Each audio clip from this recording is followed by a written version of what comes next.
बरं, दिल्लीमध्ये भेटीगाठींचा हा सिलसिला संपत नाहीये. अजित पवारांनी शहांची भेट घेतल्यानंतर मुख्यमंत्री देवेंद्र फडणवीस यांनी पंतप्रधान नरेंद्र मोदींची भेट घेतली. बुधवारी देखील फडणवीसांनी अमित शहा आणि जे.पी. नड्डांसोबत चर्चा केलेली होती आणि त्यानंतर आज त्यांनी मोदींची भेट घेत त्यांना छत्रपती शिवाजी महाराजांचा अश्वारूढ पुतळा भेट दिलेला आहे.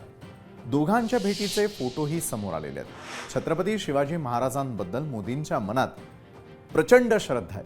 तसंच छत्रपती शिवाजी महाराजांनी दाखवलेल्या मार्गावरती ते चालण्याचा प्रयत्न करतात, म्हणून मी छत्रपती शिवाजी महाराजांची मूर्ती त्यांना भेट म्हणून दिली, अशी प्रतिक्रिया फडणवीसांनी दिली.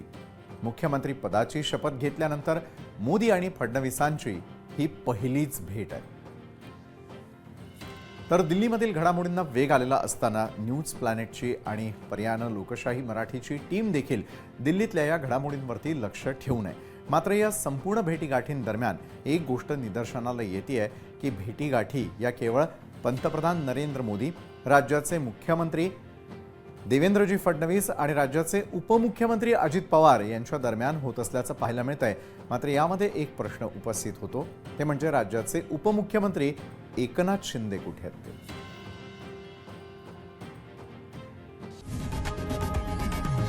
लोकशाही मराठी ऐका, पहा, जागरूक रहा.